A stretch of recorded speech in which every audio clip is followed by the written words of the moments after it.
नमस्कार। स्वागत है आप सबका राजनीति के इस अखाड़े में। मेरा नाम है अजय सेतिया। मित्रों, राजनीति में कई बार जो दिखता है वह होता नहीं, जो होता है वह दिखता नहीं, क्योंकि बिहाइंड द सीन क्या चल रहा होता है उसकी हमें जानकारी नहीं होती। आज के इस वीडियो में मैं बिहाइंड द सीन क्या चल रहा है उसके बारे में कुछ खुलासे करूंगा। अब देखिए, जैसे 5 राज्यों के विधानसभा चुनाव हैं और चुनाव 4-5 महीने बाद है। कायदे से देखा जाए तो आचार संहिता लगने से पहले का समय अगर हम काउंट करें तो 4 साढ़े 4 महीने बचे हैं। इनमें एक राज्य मिजोरम है, नॉर्थ ईस्ट का। दूसरा राज्य दक्षिण का है, तेलंगाना। 3 राज्य हिंदी हार्टलैंड के हैं, मध्य प्रदेश, छत्तीसगढ़ और राजस्थान। इन तीनों राज्यों में 2018 में जब चुनाव हुए थे तो भारतीय जनता पार्टी तीनों राज्यों में हारी थी। छत्तीसगढ़ में तो कांग्रेस को पूर्ण बहुमत मिल गया था, लेकिन मध्य प्रदेश और राजस्थान में पूर्ण बहुमत नहीं मिला था, फिर भी सरकारें बन गई थी। बाद में दल बदल हुआ और मध्य प्रदेश में भारतीय जनता पार्टी की सरकार बन गई। इस समय राजस्थान और छत्तीसगढ़ में कांग्रेस की सरकारें हैं और मध्य प्रदेश में भारतीय जनता पार्टी की सरकार है। कुल मिलाकर के देखा जाए तो कांग्रेस 4 राज्यों में मुख्य खिलाड़ी है: तेलंगाना, राजस्थान, मध्य प्रदेश और छत्तीसगढ़।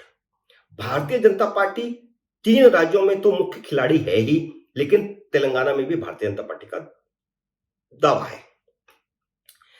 अब सवाल यह है कि जब चुनाव सिर पर हैं विधानसभाओं के, तो तैयारियां दोनों तरफ से, विपक्ष की तरफ से भी और सत्ताधारी पार्टी भारतीय जनता पार्टी की तरफ से भी हो रही हैं लोकसभा चुनाव की।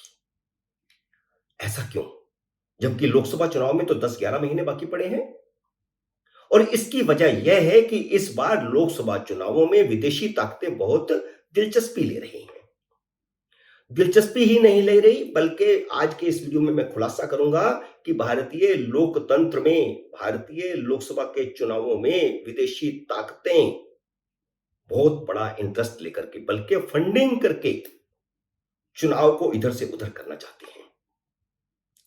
नरेंद्र मोदी को हराने के लिए अमेरिका का सबसे धनाढ्य व्यक्ति मैदान में कूद चुका है, जिसने विपक्ष की मदद करने के लिए हर लोकसभा सीट पर 10 से 15 करोड़ रुपए खर्च करने की प्लानिंग बनाई है। और उन सीटों पर जहां विपक्ष के जीतने की संभावना ज्यादा होगी, फंड ज्यादा भी हो सकता है।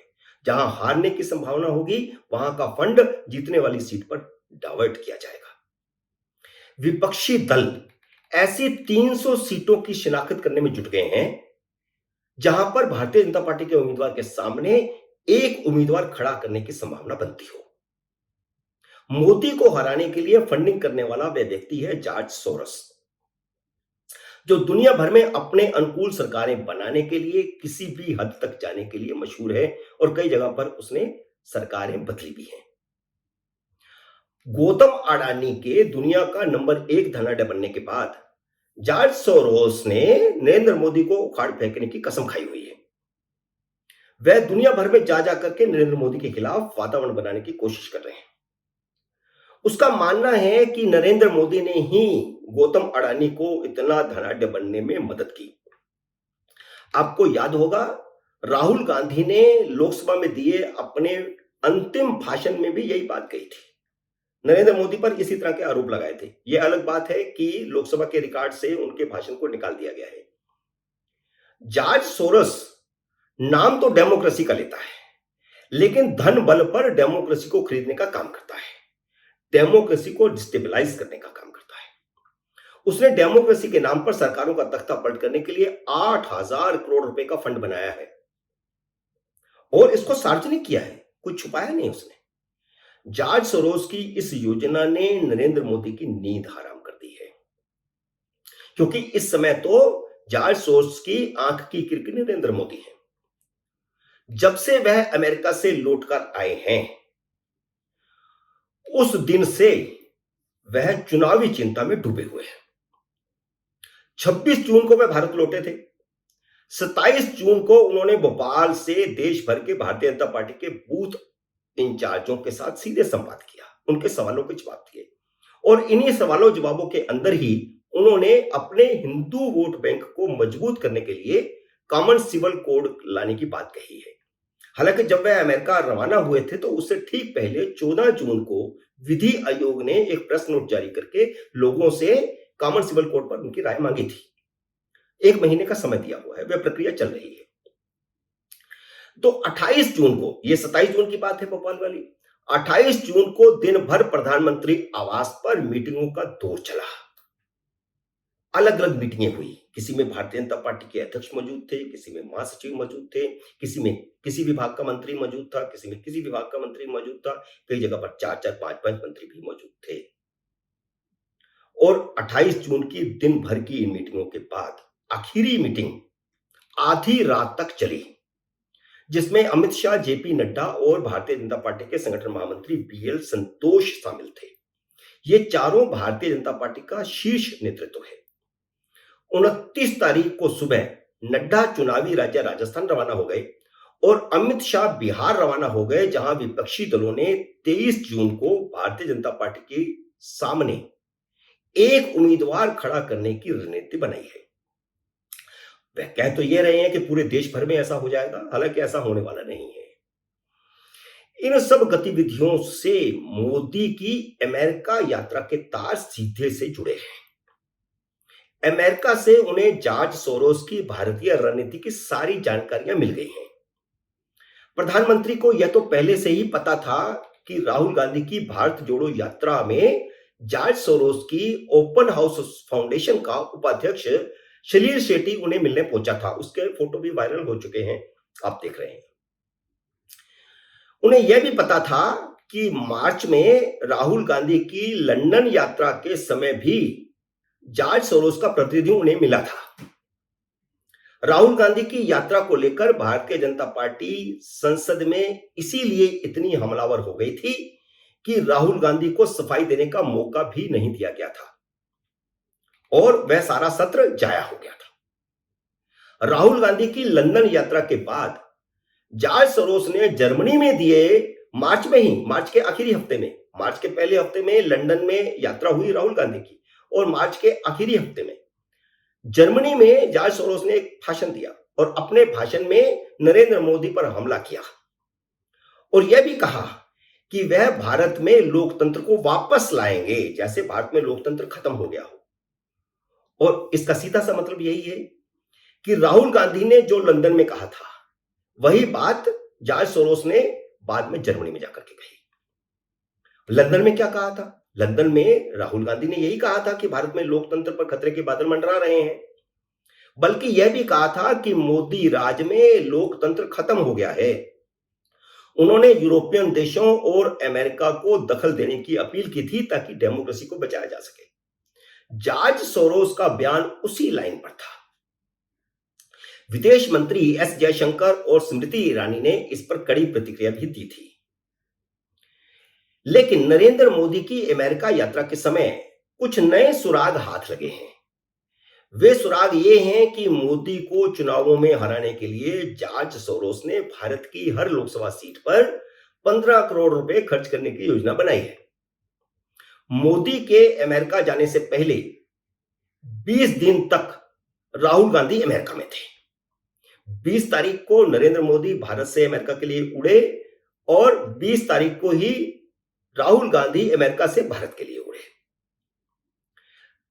जब वह अमेरिका में थे राहुल गांधी, तो पहले 4 दिन उन्होंने जितनी भी मीटिंगें की, सार्वजनिक मीटिंगें उनकी 4 दिन हुई हैं बस। उन मीटिंगों में जो भी उन्होंने भाषण दिया, उन सभी मीटिंगों का आयोजन जॉर्ज सोरोस से जुड़ी संस्थाओं से ने किया था।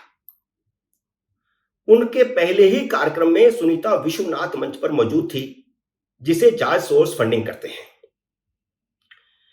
28 जून को स्मृति ईरानी ने सुनीता विश्वनाथ के साथ राहुल गांधी की फोटो दिखाते हुए कुछ तीखे सवाल भी पूछे हैं। हालांकि वह फोटो पहले से ही गूगल पर, सोशल मीडिया पर मौजूद है और लोग उसको देख भी चुके हैं, कई जगह पर वे प्रकाशित भी हो चुकी है। इसके अलावा 6 जून से 20 जून तक हुई अपनी गोपनीय मुलाकातों के बारे में भी स्मृति ईरानी ने उनसे पूछा है राहुल गांधी से कि वह बताएं अपनी गोपनीय मुलाकातों के बारे में, क्योंकि 6 तारीख के बाद तो पता ही नहीं चला कि वह कहां है। 20 तारीख को जब वह भारत आए तब पता चला कि वह तो अमेरिका में ही थे तब से। और सैम पित्रोदा ने कहा है कि कुछ निजी मुलाकातें थी। वो निजी मुलाकातें क्या थी, उनके बारे में स्मृति ईरानी ने पूछा है। प्रधानमंत्री नरेंद्र मोदी के अमेरिका दौरे के समय ही एक इंटरव्यू बराक ओबामा का हुआ, पूर्व राष्ट्रपति अमेरिका के। तो उस इंटरव्यू के तार भी जॉर्ज सोरोस से जुड़े हैं। इंटरव्यू लेने वाली ईरानी मूल की अमेरिकी पत्रकार क्रिस्टिन मारिया हदी के तार भी जॉर्ज सोरोस से जुड़े हैं। वह उन दो संगठनों की सलाहकार हैं जिन्हें जॉर्ज सोरोस फंडिंग करते हैं। बराक ओबामा ने भी भारत के लोकतंत्र और मुसलमानों की हिफाजत को लेकर के वही बात कही जो जॉर्ज सोरोस और राहुल गांधी कह रहे हैं।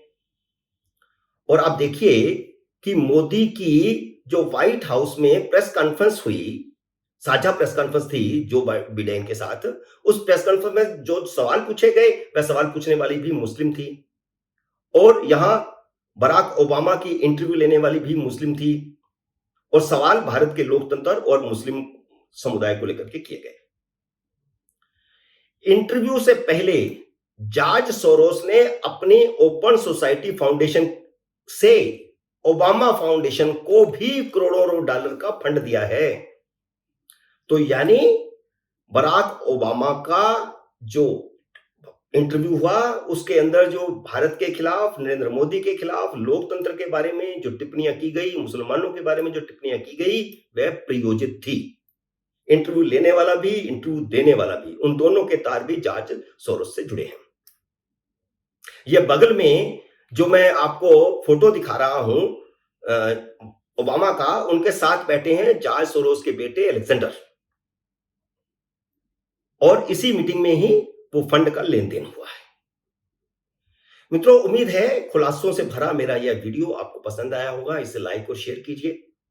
अगर आपने मेरे YouTube चैनल को अब तक सब्सक्राइब नहीं किया तो कृपया सब्सक्राइब कीजिए और घंटी का बटन भी दबाइए, ताकि जैसे ही मेरा नया वीडियो आए आपको सूचना आए। मेरे नए वीडियो का करिए इंतजार। तब तक नमस्कार।